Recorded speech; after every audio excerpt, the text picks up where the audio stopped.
Let's be honest, when it comes to crypto trading, trust is everything. You don't want to send money and start hearing stories later. That's why I've been using Zippo NG. They are reliable, transactions are fast, and everything runs smoothly without delays. Do you know another interesting part I like?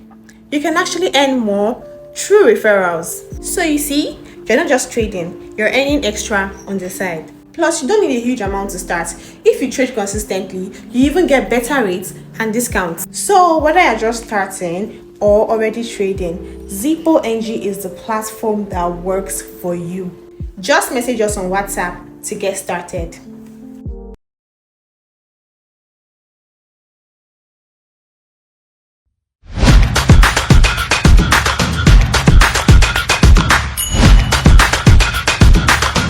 My name is Abraham Daniel Offer, also known as Affix. I welcome you to another segment of the Backdrop podcast, powered by the GPN Studios. Today, we'll be talking about something great, something that has to do with our country, Nigeria. And for those that were not familiar with, that were not able to see the last podcast, I think you're missing. You should rush down to YouTube and go and watch, because with me today is someone that did great and was able to express himself perfectly. I'm talking about no other person but a public affairs analyst and a political strategist in person of Mr. Sukami Toby John. Welcome to the studio. Oh, thank you so much. And my pleasure to be here. With me again today is somebody that is great, a friend, a brother, someone who's doing great and is vast in everything that we have to do today. I'm talking about Mr. Folarami Nasruddin. He is the CEO of Gazamba Investment Limited and the co-founder of the Emirates College of Advanced Studies. Welcome to the studio, Mr. Thank Folarami. you very much. God bless you too. I'm very much to be happy. Pleasure is And all ours. it's my honor to have a seat with my boss here. Thank you. Pleasure's all ours. That's flattering. Pleasure's all ours. A few days ago, we celebrated the Nigerian Democracy Day. And I want us to talk about democracy, because basically we all know that democracy is actually a form of government in which political power is actually vested in people or the population of a state. Now, I want us to deliberate on how it has been able to affect the young people, the policies, the reality of it, the effect of it, and how far we have come as a country with this particular type of government. I would like to start with you, Mr. Folarami Nasruddin.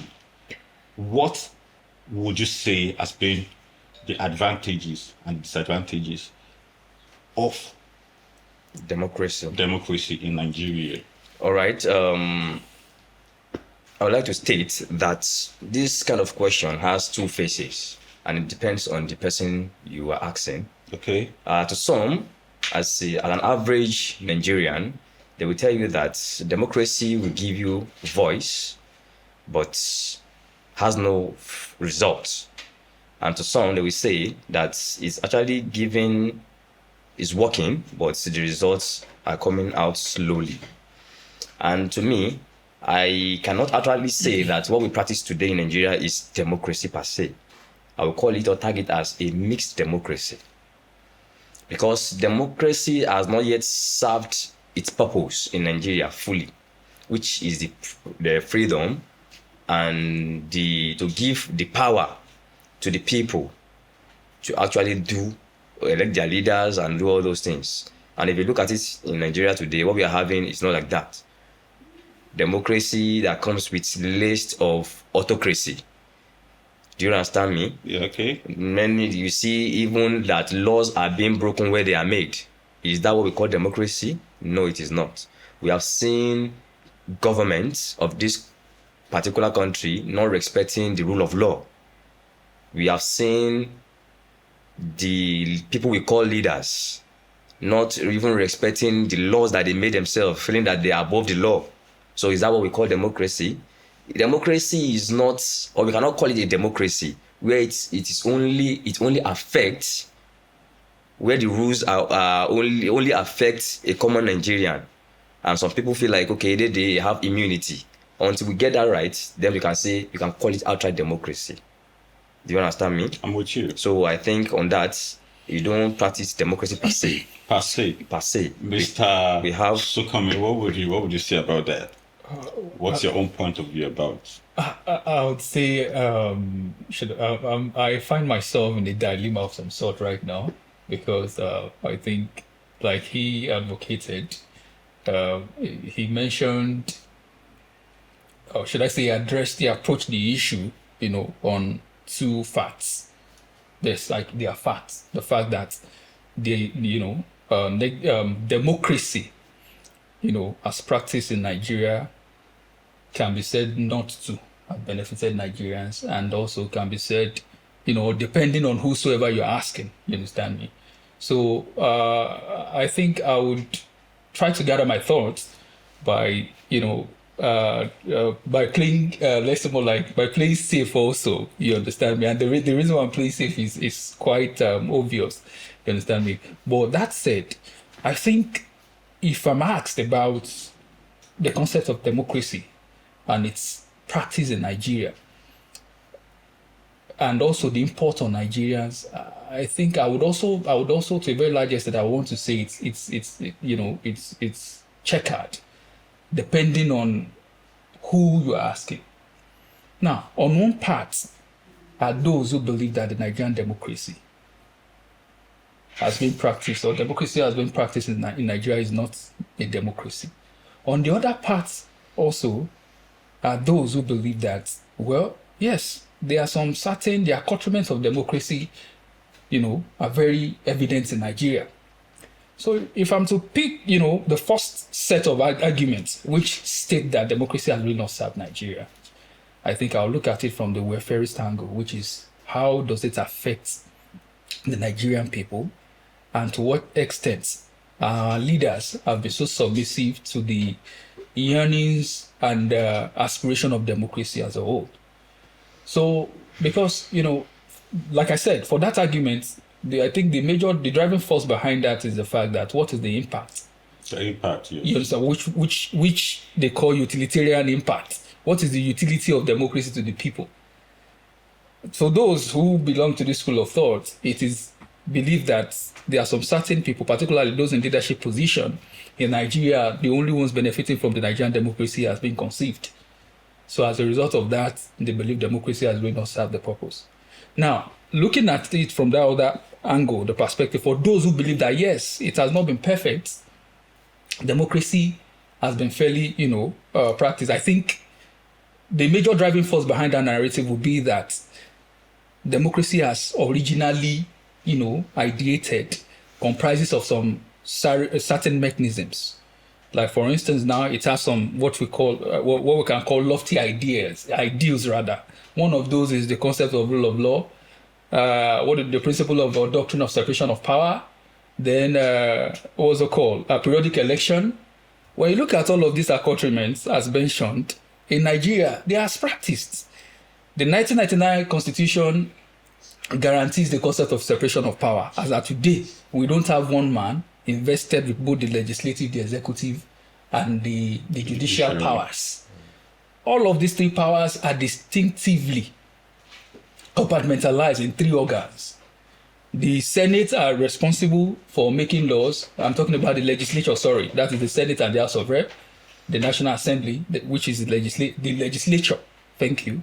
Then the executive, as led by the president, we have it. The judiciary is headed, or as embodied by the Supreme Court, is headed by, what's it called? Renowned lordship, that is Justice Kekere concurrently. So if you are to look at it from that perspective, you will say, yes, the concept of separation of power as enshrined in the 1999 Constitution is largely obeyed. Now, let's look at the issue of periodic election, which is another lofty ideal of a democracy. Do we have periodic election in Nigeria? How many times have we had, abrogated election in Nigeria? I think, to the best of me, since we returned to democracy under the Fourth Republic, that's about 27 years ago. Yes. In 1999, to be precise, we've had a seamless, not even just, we've had seamless transition from one government to another, from one party to another party. Nigeria has been ruled within these 27 years by two political parties. the PDP and the APCs, who are the current incumbents. So if you have to look at that too, wasn't actually the APC, I think. The APC comprises of what's they called? Elements in the PDP. Well, it's no, just I'm not party. talking about the PDP. I'm just talking about, initially it used to be ANPP. Okay, or the ACN, right? Okay. Then we have the ACN. Then this one with the Tinubu. Well, currently I'm even talking about the people, the parties that have ruled. That have ruled. Okay, Yes, we have a lot of political parties, but the parties that have ruled. So now, APC in government, we've had two. So power has exchanged hands periodically. The Nigerian constitution guarantees for a 4-year double term. 4 years, that is 8 in total. And we've observed that. You understand me? We've observed that. Unbroken. So we have 27 years unbroken democracy. So thirdly, I think I mentioned another. Okay, I even left out the most important of them all, which is the guarantee of the fundamental human rights. Yes, which is another lofty ideal of democracy as enunciated by the thinkers who propounded the theory of democracy itself. Now, what do we have in Nigeria? Do we have infringement on rights? To a very large extent, we say yes. Because you and I can sit down here and criticize the authorities. To what extent is what you can now debate? To what extent is it obeyed? But do we adhere to the concepts? Do we enjoy our freedoms? Of course we do. You understand me? So when you look at all of this put together, I think you would want to resolve the argument in favor of the narrative that yes, democracy, even though has not been excellent, but it has performed, to a very minimal. Then if you now ask me to a very large extent, now if you now ask me my own personal opinion, which is, I would say I straddle both ends of the divide. Now, my personal opinion is that democracy, one thing, or should I say, what I would say, concerning that is the fact that I think instead of interrogating the concept of democracy, why don't we interrogate our knowledge as citizens? How well do we understand democracy as practiced? Democracy has an amorphous nature. Democracy can be adapted into different formats. You understand me? In Russia, they will tell you their democracy. Even though the Western liberalist hegemony does not believe that Russia is a democracy. The same theory applies in China too. You understand me? China will tell you their democracy. The US and its allies will tell you China is not a democracy. So, but the concept itself, it is amorphous. So we can't say, you understand what I'm saying, for a fact, okay, this democracy as defined this is democracy. So if you don't do this, you are not a democracy. We can't say that. So the only metrics for, how democratic, what we have is metrics for measuring how democratic a nation is. You understand me? So you can look at all of these fundamentals that I outlined earlier and judge a country based on that. So yes, our knowledge of what democracy entails as citizens is what I think we need to rework and we need to inform ourselves about. An average Nigerian youth, particularly, I'm basing this on an average Nigerian youth. If you interrogate us and ask us what do we understand by democracy, I'm so sorry to say this is not an affront on Nigerian youth. But I've had time to discuss, even when you engage an average Nigerian youth in a rigorous conversation regarding governance, they sound very blank. Everybody just wants to enjoy and party. You understand me? So we hardly pay attention to those aspects. Yes, which is understandable. Every nation of the world, is compartmentalized in terms of opinion into three. We have the sensitive, those who are, attentive, what do they call them? Attentive citizen. Then we have, the opinion molders, the elite. Then we all have the people in government. You understand what I'm saying? So yes, but the problem we have in Nigeria is that the critical mass of Nigeria belong to that lower class. You understand me? And the Nigerian youth make up about 98% of that population. I'm sorry to use the word ignorance. I'm using it advisedly. It's not meant to derogate Nigerian youth, but to spur us to want to know more about this as practice, so that we won't just sit down here and be believing stories from abroad, where in those same climb also things are not bed of roses. You understand me? So that knowledge is what I think someone like me will want to advocate for. That we need to know more what democracy is all about, so that we can be able to judge appropriately. So if you have to ask me a one-off question, okay, do we have a democracy in Nigeria? I would say yes. Because why? And my reason is because these three powers, which make up the power of a state, they are not invested in one single person. One person, since for the past 27 years, no president has been able to exert himself fully into exercising these three powers of state, like we have in countries like what do they call them? Authoritarian countries. You understand me? Or countries we classify as authoritarian, even though it is debatable, like China and the likes. If I would like to come into that aspect from yes. that angle, I would like to comment from that angle. Yes, wait. I think we are forgetting, or let me say, we are not paying attention to what democracy actually is. And the primary assignment of democracy is to give power to the people. It doesn't matter whether power is rested on a particular person serving 3 positions or as many positions as we call it. No, that's not it. A person can serve these 3 positions. We need to see leaders. What's leadership per se? Leadership simply means influence. When I'm in leadership position, is to influence people that I say I'm serving.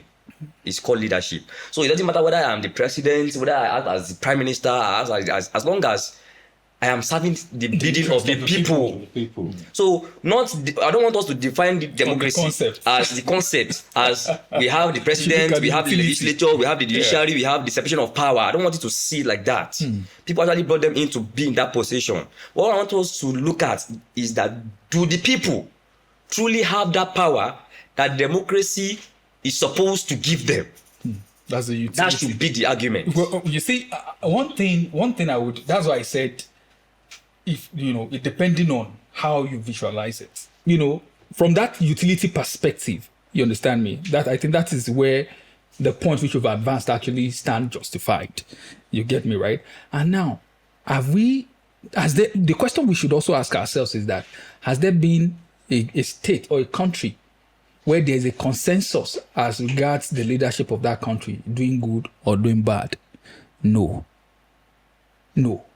And if you are to say that in every country of the world also, if you are to subject their citizen to such tests, are they democratically inclined, or is their country truly democratic? I think the question also will exude varied responses from all of the people. So we cannot appropriately address, or we can't access democracy solely on its utility on the people.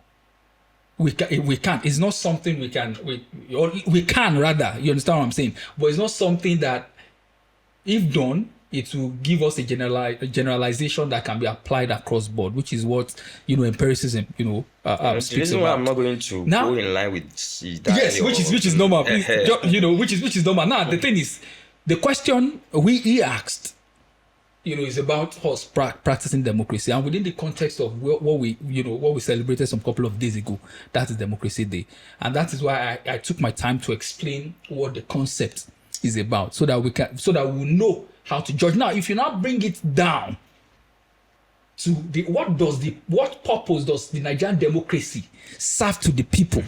I think that is where a lot of questions can be raised. Challenging the veracity of all of the successive governments that we've had, as regards to democracy. Like you said, I think you actually picked it from democracy, from the concept as advanced by Abraham Lincoln, who said democracy is defined as the government of the people, for the people, by the people and for the people. Now, a government is there to serve the people, not to serve itself. You understand me? So, if you are to look at things from that perspective, I think that is where, even though at that, the opinion also still stands divided. There are elements who are susceptible to the whims of the government who will tell you that, no, the Nigerian democracy, and this is not just only limited to this government. I was critically, inclined during the government of President Olusegun Obasanjo. Okay. So I can say this for a fact, that majority of the praises that people are singing today were criticism at the time when he was in government. Okay. Yes. So there were critical mass of people who were against him. You understand what I'm saying? Criticizing his government. No. I to make it clear. Yes, definitely. He's right. He's right. We don't even debate. No, I don't understand him. Now, successive government, now, when you now take it from Obasanjo, go to Yaradua. Even if you ask me, I'm one of those people who like Yaradua as a person, but who don't see him as that sort of leader that Nigerians make him to seem. I believe he was just a very lucky man who was taken away, saved from himself by death. Because I believe every of his frugal achievements in Katsina State would have been made a nonsense of with the way it was going with the economic policy of Nigeria at the time. I will give you an example. It was he made he made a decision that still impacts this country up to date. He was the one who decided the liberalization agenda of the Obasanjo regime. If we had followed through that agenda, today we won't be talking about fuel subsidy. By today, fuel subsidy would have been gone. But Yaradua government, because Yaradua was a good man with good intention, was convinced by elements within the Nigerian civil society that selling the refineries was not a good idea. The best option. That was not, they also accused the government who sold it, selling it to their own crony. So that forced the government of Yaradua to rescind the sale of those refineries. And that is where we are today. The refineries, what do we have? The same people. I don't want to mention. There's a particular organization who played, it's an organization that is very effective within the oil and gas sector, that played a prominent role in convincing Yaradua because of what they were making from the refineries, that Yaradua should return subsidy, should reverse the sale, because the liberalization agenda is in phases. So after the sale, privatization of the refinery, the next agenda was the total removal of fuel subsidy, which was introduced in the 70s as an ad hoc, a short-term policy. So he made that decision. Is the reason why someone like me, will fall amongst those who criticize his government. Because I believe that lacked, that economic sense. And as a leader, to lead a country like Nigeria, you need that. So yes, if you take it now further, and you look at the government of Jonathan, there are also people who support, who campaign, or should I say, who will tell you that the government of Jonathan served the interest of the Nigerian people. And there are people who are in the opposition who brought him out. They told us at the time that Jonathan was the most corrupt person in the world. And rightfully so, when you look at the political reality of the time and what happened under his government, we had an NSA who shared money meant to buy arms and ammunition, about $25 billion, if I'm not mistaken, who shared it as campaign, what do they call it, mementos, or souvenirs, dividends, to their henchmen. And under him, we still have someone whose case is still pending as we speak. Yes. His petroleum minister was accused of, I won't mention her name, of, a mammoth amount of money. We've retrieved so many things, including gold jewelries and all of those stuff. So, but still, that government, there are people who used to believe that same government is the best government Nigeria ever had. And I tell you this, majority of the Nigerian youth of today believe in that narrative also. So, if you not take it further too, to the government of Buhari, which, for me, personally, I love Buhari as a person, personality. Now, the fact that you love someone and the person is good or has a good intention does not make the person a good leader. And I think Buhari is a perfect example of that. A man of good intention, a pious man. One thing I will say, I'm not his son, but I can stand on anybody's grave and swear that Buhari never stole from Nigeria. Yes. Buhari never stole from Nigeria. I don't care what the brickbats will be as a result of this statement. But he made decisions that plunged this country down the hole. One of those was the printing of about, I think it's approximated, to about 31 trillion naira. Trillion naira, thank you. Ways and means, which got us to where we are today. You get me, right? Okay. So, taking further again to the incumbent government, opinions too are still divided. That this current government, there are people who believe that this government has brought untold hardship on the people, rightfully so.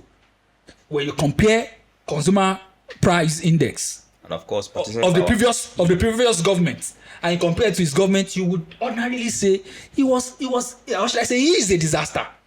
But if you are now economically inclined, if you understand what economics, you understand what I'm saying, you will find it difficult to criticize. You find it difficult to actually criticize him in that manner. You will extend to him to a very large extent the that grace Yes, sir. that comes with having that economic. Please just let me conclude this point, because what I'm trying to paint out is that we can't really say we can't come out with the generalization that democracy has served Nigeria, And has not and we served. cannot say it has not served Nigerians. So it depends on the side where you belong. So the people who are criticizing this government of the day believe that he has mismanaged as a result of the CPI, Consumer Price Index. The amount they are selling bag of rice is not the same. The amount, but we all know that economic management also goes beyond that.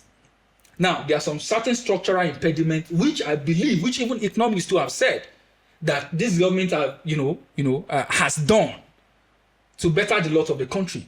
But the question critics keep asking is, what is the utility on the average man on the streets? Yes. You understand me? So let me just close the argument so that I won't take much of our time. The truth is that depending on who you are asking, if you are truly versed in economy and politics, if you are asked about the Nigerian democracy as it served the people, I think the best place to stand is in between the two.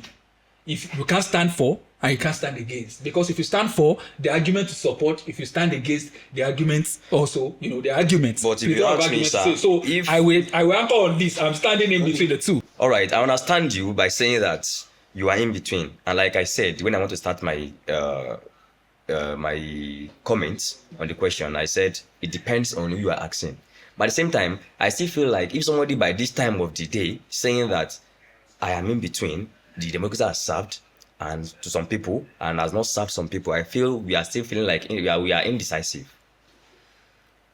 You should be more rested to a point. You must tilt, your argument must tilt towards a side more than a side. At this point, by now, our argument should be, where are you tilting to? Where did you support? Has it served people? People, especially the young people, the youth, or has it not served we're them? talking about like democracy should actually promote social development, ensure equal opportunities, social welfare, and all that. If you are saying that as democracy served people socially, economically, and maybe even environmentally, equal opportunity. That's what would you say? I would say that opportunities are not evenly distributed. They are not evenly distributed. Okay. Nigeria is a country that is going to give you a false hope. I'm sorry to use that word. Out of 100 people that are about to graduate in a year in a particular university or some universities, or let me say in a particular universities, 100 people want to graduate. Then you now see that after a year or 2 years, just one out of 100 are going to have that a good opportunity. They're just going to give them a good opportunity. We are going to give others hope that as long as this person has made it, which I'm going to make it. But if you look at it, in the next 10 years, that generation is going to move, and that generation is going to be coming on board. I see that it's only just very few that are even maybe through their parents or they have somebody at the top that actually help them. The opportunities are not evenly distributed. A son of a nobody, I still repeat it, barely becomes somebody in Nigeria.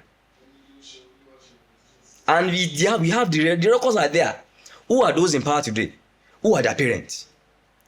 The capitalists that we have in Nigeria today, who were their parents? Ask yourself that question as I'm asking you. Out of 100%, it is less than 10% that they are children of nobody. So I'm saying that these opportunities are not evenly distributed. On Nigerian budget, we see a person sitting on more than 100 billion naira every year, every budget passed. Maybe as a contractor, as a consultant, all that. And you see somebody or other people who have the same professionalism that he has, expertise that he has, not even getting those opportunities. I mean, 100 billion naira is enough to serve around and go around for 100 people or many people as much as possible. Why is only one person sitting on it? Otherwise, the opportunities are not evenly distributed. I'm this person that in the last 10 years, I'm against Japa syndrome. People, young Nigerian living in Nigeria, you just finish education, your university degree, and next thing you're thinking of running away from Nigeria and go and start and I'm telling you, job or something. I discouraged most of my friends that time when we were going. I said, "What have you tried in Nigeria? Why are you running? What have you done?" I mean, there are many industries you have to be, you can dabble into. Agriculture is there, real estate is there, anything that you can do, that you can dabble into. Which one have you done and have you failed? And when I was in my final year, I could remember that I listed some industries that I feel like I have interest in. And I'm telling you, you will dabble into all those things. Those people that left that time, we now see that they now even have a leverage over we that stayed. Of course, we've seen situations like that. We've seen situations So like now, that. we that were so patriotic to stay, that no, we don't want to run it, we want to build our country. Has the democracy served us? Is the country loyal to us? The question is what? Because it's open-ended. All of us can answer it. Mr. Sukami, now he's saying the general public, the young people are not enjoying the democracy has not encouraged. How am I going to put it? Like an inclusive the inclusive policy has not been working so well, because basically we know there are dividends of democracy and benefits, and just like he's saying, we're talking about good roads, employment, free education, and all that. But now let's talk about, if he's saying that, I'll accept with him. I'll take that as a fact. But now we can actually, what do you think is the genesis of having to be in this kind of a very ramshackled, sinusoidal situation?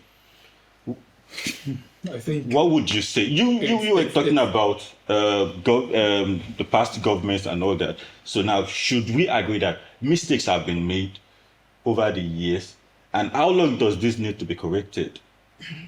You see, I think there's, like I said, because I'll tell you the truth, we are losing a lot. Yes. I'll tell you the truth. While I was growing up, my dad would tell you, my dad was a banker, and we were like 8 or 9 in the house. He was feeding us. There was no aside business. And now I'll tell you the truth. He will always tell you, ace your courses and make sure your grades are good. Then be a civil, not civil engineer. Just tell you work with the federal government and all that. But the truth about it is, how much is the basic salary of a federal worker now? Don't even go to the salary. Will you tell a boy on the street, a boy of maybe 24, to come and earn a 200k month? You are even going far. Don't even go to that salary. How many Nigerians, normal Nigerians, average Nigerians that have access to federal government job? To the job. So now let's talk about, what do you think is the cause of this whole mess? Because we are getting deep into it. Yeah, you see. And the APC or the PDP or anything, I've not been able to see any reasonable solution being provided. If you are saying somebody's embezzling money, I don't want to blame the president for that. I believe there should be a policy. You remove the bad eggs from the fresh ones. I will not blame President Tinubu, because somebody, just like you said under Jonathan, I don't see that as flaws for President Goodluck Jonathan. Let's talk about what seemed like a gradual withdrawal of the government from people's life through things like the fuel subsidy and some other general supports. So does it seem like, don't you think people feel punished? Mr. Sukami, I'd like you to shed more light on that. I think if I get you right, what you're trying to ask me is, let me say the prevailing arguments about the government policy. Yeah, there are people who consider the government current policies as reform, and there are those who see it as action. You understand me? Now, I think what you seek to ask me is to know where I belong between this. Well, you see, when you say government reforms, like what others would love to call the withdrawal of government from people's life, which this government is pursuing, subsidy was removed. Electricity subsidy has been partly removed. I think this is another erroneous conception that Nigerians are pushing. Electricity subsidy has not been totally removed. What we have is a regime where the subsidy has been restructured. The subsidy has now been restructured to cover the poor people, while the perceived rich are paying the bills. But what we have currently is that the perceived rich in Nigeria has been able to, program the poor in Nigeria to fight their own causes. Now, let me ask you a question. Let me say this.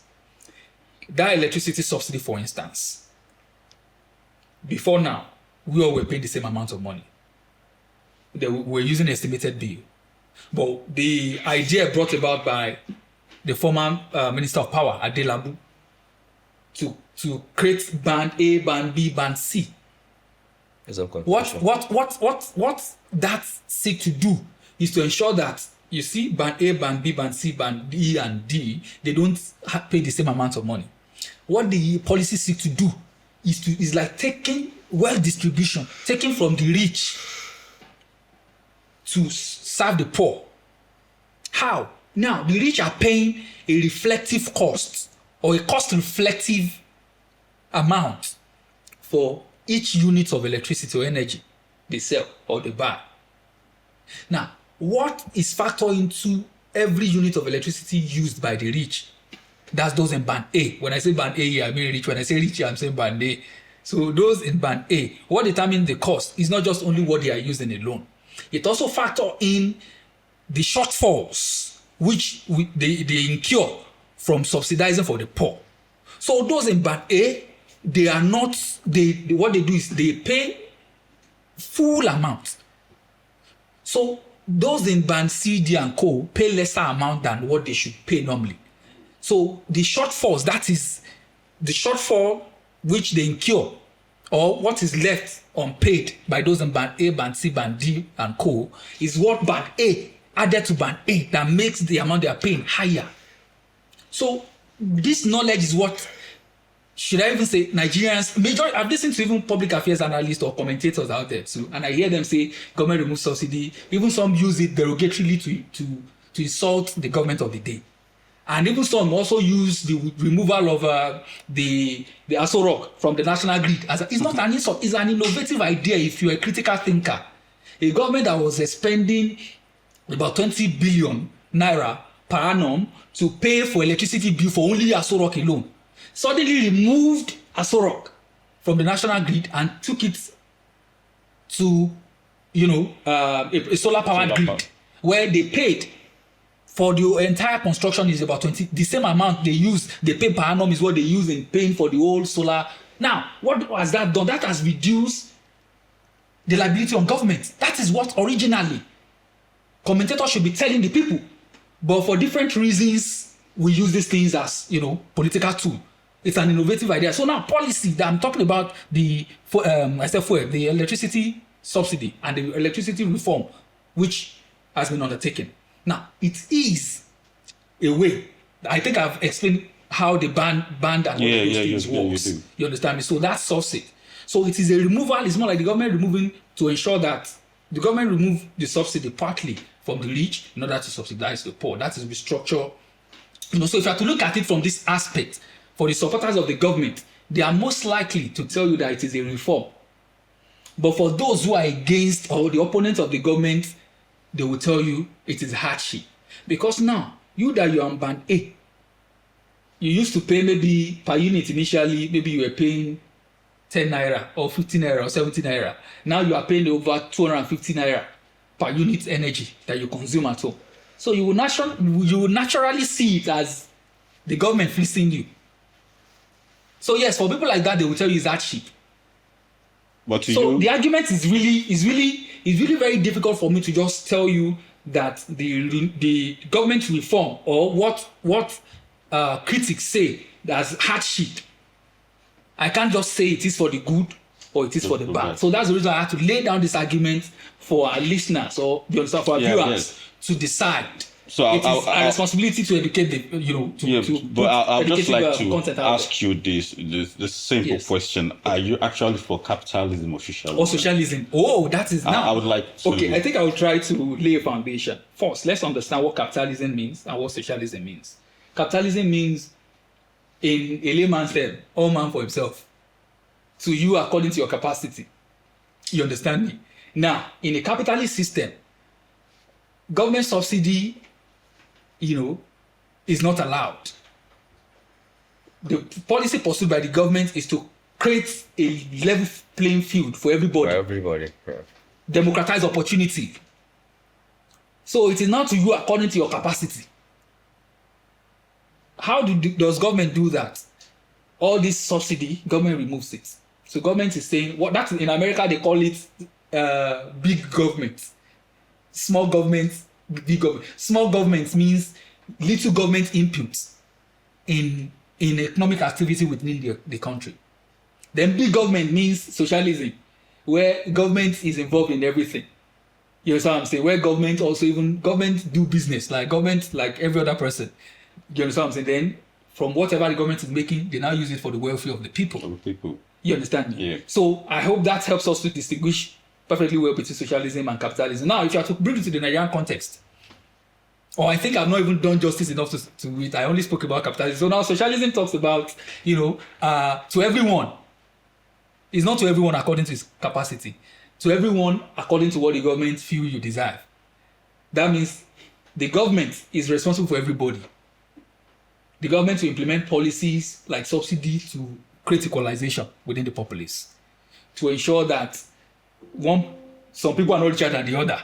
You understand what I'm saying? Okay. So through subsidy for the poor, through subsidy rather, the government regulate, like for instance, you can say in China, for instance, even though I know the current China as imagined is not a purely socialist country, it's a mixed economy. There's an aspect of capital that's a private capital. It's not just all about government, public capital alone, private capital within the economic system. So as to whether I am for or against socialism, I think what I would say is I support, as much as I support free markets, I wouldn't support a free roam for a free market. A free roam for a free market simply means capitalism in general, that the government must not be involved in maybe even people's welfare. No. The government can create an enabling environment for people to practice their economic, to their economic rights, exercise their economic rights. But the government must ensure also that the imbalance or the inequality that is created by this policy or by this idea of capitalism, is arrested in order not to create a wide gulf between the poor and the rich. So how does the government do that? Government will implement subsidy that targets the poor alone. And that's one of the problems I have with Nigerians in general. Most times, the poor Nigerians are used to fight the battle of rich Nigerians. The average middle class in Nigeria, which a lot of Nigerians don't believe they are, the average middle class don't want to be seen as a middle class. The average middle class in Nigeria will tell you, no, he's poor, because they don't want to pay their dues. And rightfully so, their escape route is corruption. When you ask them, why don't you want to pay tax? Why don't you want to do this? But you are buying this, you are buying luxury. They will tell you, Shebi, they are stealing. That's the excuse. That's the getaway. But nations are not built in that manner. Now, the fact that we are far removed from participating or contributing our own quota, it even incentivizes corruption. I know you would ask me why or how. Now, the money that comes from your pockets, if someone wants to mismanage it, what would you say? Now, compare that with the money that comes from what we all assume we all own collectively, but we know we don't own it. You don't work for it. You work for it, you don't. So we depend on the revenue. You understand me? So when you look at it from that perspective, now a classical example of this is when the government said they will give the poor 8,000 naira. The people on Twitter were the ones insulting the government that what would 8,000 do in the economy? But let me tell you something, 8,000 for a poor man. Majority of the people who call themselves poor men in Nigeria are really not poor men. We don't understand the concept of poverty. When we hear 133 million multi-dimensionally poor, we all assume, no, multi-dimensionally poor simply means you are challenged in different areas. That does not mean you are entirely poor. Entirely poor, when you're talking about someone who can't afford any of these things, maybe social amenities, does not have it, no money to buy food, or meets the average $2 enunciation by the United Nations. That's poverty. But that multidimensionally poor index, it incorporates a lot of things like electricity. How many hours of electricity do you enjoy? How many other, it's a broken down form of poverty analysis. So it is quite difficult to actually determine who is poor and who is rich based on that in Nigeria. So for me, I'll go back to my argument, or should I say I'll try to land on this thought that government intervention is needed strategically to ensure that the gap between the rich and the poor does not become more as wide as we have today. But at the same time, I will not subscribe to a total, what's it called, socialism, or how am I going to say it, where government will be the one to fund every welfare in Nigeria. No. I still believe in private capital. So if you can integrate, if I'm asked a direct question, which one would I adopt? If I had the privilege of serving today, I will adopt both. The government intervention, socialism, in some aspect that is targeted at the poor. Policies like anchor borrowers, you understand what I'm saying? But a better one, better implemented, not the one that was made available to some rich, what do they call them, kids that stole the money at the time. No, targeted at the poor. But policies that gives a free room for you to exercise your economic rights, which is capitalist in nature. I support that. So I believe in the integration of the two. That's nice. Let me get to Mr. Nasjam. Mr. Nasjam, what's your own idea about what seemed like a gradual withdrawal of the government from people's daily life? What do you even mean by the government withdrawing from the lives of the people, especially in Nigeria? Does the government actually withdrawing from the lives of the people? That's a rhetorical question. Okay. I will tell you that. Let's start from how it looks like. What do we practice in Nigeria currently? Is it capitalism? Is it socialism? I would say it's a mixed economy. What do you think it is? Definitely. Economists will tell you what we do is a mixed economy. Yeah, a little bit of here and there. A little bit of here and there, which is needed if you want to run a good economy. Do you understand? For example, when you see the private companies, the telecommunication companies, oil sectors, farm and all that, you will see that there are still rules, policies that the government has laid down to checkmate all these companies, which is very, very needed. Because you can't just leave them to just run their own. Do you understand? At the same time, the government still give, little playground for anybody who want to dabble in any industry in Nigeria to come around. Do you understand? What the service you want to deliver is what matters. Do you understand? But at the same time, he made mention of something, and I will say that it would be unfair for us to say that you cannot beat the child and still tell the child how he or she cries. Do you understand? It's unfair for you to say that people just cry out. People are crying because of hardship. The purchasing power has reduced drastically. And if you tell me all these reforms, I'm a product of economists. Okay. Economy. So I know what I'm talking about. You cannot say that there's something we call EIA. That's economic impact assessment. Before you lay down any principle, any policy, anything that's going to affect the people, the first thing you do, you make sure you conduct your EIA, the economic impact assessment, social impact assessment. How is this thing going to affect the people? The masses? The end result of it. Who are those going to be the beneficiary of this impact of this policy? Who are those that is going to affect directly? And like I said, and to what extent is it going to affect them? All these things has to be, kept in place. They have the report before you now go on. In fact, in the process of conducting EIA, we used to seek public opinion. We conduct public opinion. People register their opinion about these things. Then we now sample everything together. Those are the things that make the report. To make the best decision. And if you tell me, since it is of the opinion that since the day the president was sworn in, we have never rested it now. On that spot, he said subsidy is gone. Yeah. It might be an argument that Buhari has removed it. He was just announcing it. Why was it that Buhari did not announce it? Why was he the president, Tinubu, that came on board and announced it? Definitely, there must be a reason behind that. Did the president even have the time to sit down in the office, settle down, ask for reports, and check all those things? Okay, they have been talking about, everybody talking about removal. Why didn't you remove it? Why should I be the one to have the right to remove it? Everyone knows that the money, that subsidy, is serving some people. Fine, we are buying fuel at a cheaper rate. And if you ask me, we are not actually buying it at a cheaper rate that time. We are not buying it at a cheaper rate, because if you are paying for subsidy, then we shouldn't be buying it at that price that we are buying it that time. But most Nigerians didn't know. But you know why we didn't know? Because when it was removed, it skyrocketed to even what it was unbearable. But if you are paying subsidy that time, we were not supposed to be buying fuel at the rate of 200 naira per liter, or 196 naira per liter. Yes. That money is serving some people. Now, fine, it's a good idea. It was removed.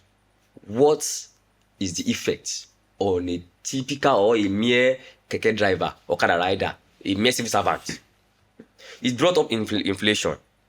The minimum wages does not even match the inflation we are having now. The inflation we are having now. So that means that there should be, if EIA had been done earlier before the removal, they would have known that there are some things they are supposed to have kept in place that will cushion the effects of subsidy when it comes on board, so that people are not totally going to feel the pain. But that's what a responsible government is going to do. But it was so sad that the president just made that statement out of eagerness. I don't even know what causes it or what caused it. But I will say that he made that statement, and since then they are trying to find any ways around it to cushion the effect. That's cutting the head off after. So I would say that on that aspect, people that are actually voicing that their displeasure, they have reasons. If they are fine, they're not going to talk. They have reasons. But at the same time, the government will have reasons for removing the subsidy. But at the same time, the subsidy is it serving that money that was not being paid to these people, this group that were eating our money that time? That money, is it serving anything? That's the question we should ask ourselves. The money is not serving, because we are still borrowing money. Yeah, we still have. Now the argument that we are not borrowing. There was no money on ground before. We are borrowing money to even pay the subsidy. Okay, now we are not paying the subsidy again. Why are we still borrowing that much?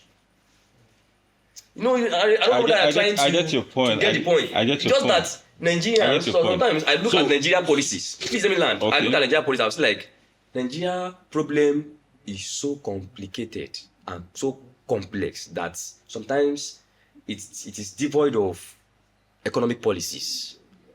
They are just policies, like a layman, if I ask you, what's the law of demand and supply? So if you look at it, Nigeria problem is somehow, complicated and complex. That as a student of economics, I say that it's devoid of economic principles. Because if you look at it, the rule of demand and supply that they taught us in secondary school and maybe in the university, if you look at it, doesn't work in Nigeria. And to me, all these reforms, without direct impact to a common Nigeria, are just policies inside a finance textbook. Nothing is really working. But to answer your question per se, that the government, to me, and the government is not moving away or withdrawing from the people, because I can tell you some reforms that is directly affecting or impacting the people. Positively. For example, let's talk about the student loan. I have a larger number of students that are benefiting from that platform. In fact, I would say that once you apply, they are going to give it to you. That reform, that particular sector is working and actually is helping the people. Though the government removes subsidy from education, but the student loan is covering up for students who could not pay. So, and I don't think there's a genuine reason for any student not to say that because of money that's why I did not go to university. That being said, then we have Empower. Like we would in our own time. Definitely, those are in our own time, and we have the Empower that's helped a lot of common Nigerians to actually ends meet and to put body and mind and soul together. And we have the NYSC allowance too is there. At least that's been increased to the minimum wage, and I'm even hearing that they want to propose the new increment. I think I'll just conclude by saying that I'm not trying to dispute what you've just said. You understand what I'm saying? But I'm just trying to throw more light on the naughty areas where I think which I think many Nigerians are actually not abreast of, particularly with the youth. We go into this subsidy arguments and the likes without having the requisite knowledge to actually, understand the complexity. So I believe with these few points, I'm waiting for you guys to actually laugh with these few points, that have not convinced or that have not confused you guys, that have taken my time to convince a few people who are listening to us. So yeah. Thank you so much. Well, thank you very much, Mr. Sukanmi Tobijan. I don't know. I think it's about time we draw the curtains. And before we go, I don't know if Mr. Nasjam has anything to add. Just within the span of 1 minute, I think I can just chip in something. Yeah, well, that's very much welcome. And I just believe that we are going to be departing this space with different narrative and point of view about the subsidy removal. And I would say that, sustainability has three legs. And of course, we term it as 3 P's. The people, the profit, and let me say economic, social, and of course the environment. And if you look at it, the reason or the main aim why subsidy was removed has not been sustained, if you ask me, because you are saying that you are paying some cabals. So we need to keep that money for something else. Okay, that money, where is it running into? Where are you putting it? Okay, you are saying that, okay, there was no money in the first place, you are borrowing money to pay it. Okay, why are we still borrowing this much to fix things in the country? So that means that the reason why we removed that subsidy has not been sustained. Or let me say that there is still a reason that we have not been told where the fund is going. We are still in dark about what's actually going on. Or let me say that some people that maybe because the fund does not go, it was not fully distributed. So it was circulated. And if you ask me, when you're defining sustainability, the people that actually need to benefit from it are the masses. But then they're the one feeling the impact. Which part of the masses do you belong? So that we know now. I'm just saying that. Time is of the essence, and we actually wish we can go on with this, but for some reason, just so you know, the Backdrop podcast is going to have a volume 2 of this particular segment, and it will be an honor to have Mr. Nasjam again in the studio. Mr. Sukanmi, Toby John. It's always my pleasure to be here. No, pleasure is always ours. This is the second time we're having you here, and it's been great. And I would like to have Mr. Nasjam again some other time. Just as you know, it's about time we draw the curtains, and it's the Backdrop podcast where we talk about virtually everything: politics, entertainment, music, entertainment as a whole. So, on to the next. My name is Abraham Daniel Offer. I'll see you soon. Thank you for coming, guests.